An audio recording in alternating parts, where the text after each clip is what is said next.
ప్రభునందు ప్రియమైన దేవుని బిడ్డలందరికీ శుభాభివందనాలు తెలియజేస్తున్నాను.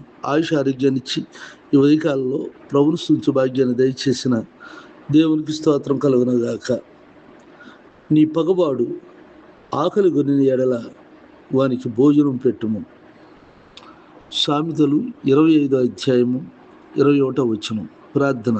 కృపగలిగిన మా తండ్రి, దయగలిగిన ప్రభా, ఈ ప్రార్థనలు ఏకీవిస్తున్న నీ బిడ్డలందరినీ దీవించి ఆశీర్వదించండి. ఎవరికైనా శత్రుత్వం కలిగినట్లయితే వారికి భోజనం పెట్టండి. మీరు ఆ శత్రువుని ప్రేమించండి అని చెబుతున్నావు.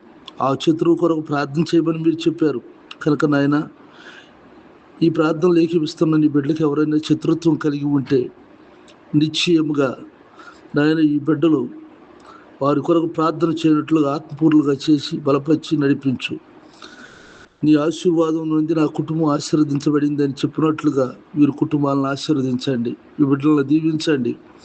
అలాగే వీరి ఇంట్లో నుండి బయటకు వెళ్తున్నా, బయట నుండి ఇంటికి వస్తున్న కాపుదల భద్రతలో ఉంచు.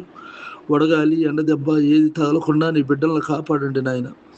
చిన్నపిల్లలు ఉన్న కుటుంబాలు అయితే నా తండ్రి నాయన, చిన్న బిడ్డలకు కూడా వాంతులు విరోచనాలు అలాంటివి ఏం జరగకుండా నీ భద్రతలో నీ కాపుదలలో ఉంచండి. వృద్ధాప్యంలో ఉన్నవారు ఉంటే వారికి కూడా మంచి ఆరోగ్యం దయచేయండి. నిత్యం నీ సన్నిధి ఉంచమని ప్రార్థిస్తున్నా. ప్రతి సమస్యలను తీర్చువాడవు నీవే. వీరింట్లో నుండి ఉండి నాయన నెమ్మదిగా ఉండుటకు సహాయం చేయండి. అన్ని విషయాల్లో వారు చేస్తున్న ఉద్యోగాల్లో, వ్యాపారాల్లో, వ్యవసాయ పనుల్లో తోడుగుండి సహాయం చేయండి.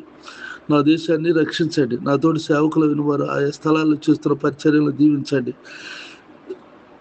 అలాగే నా తండ్రి నాయన,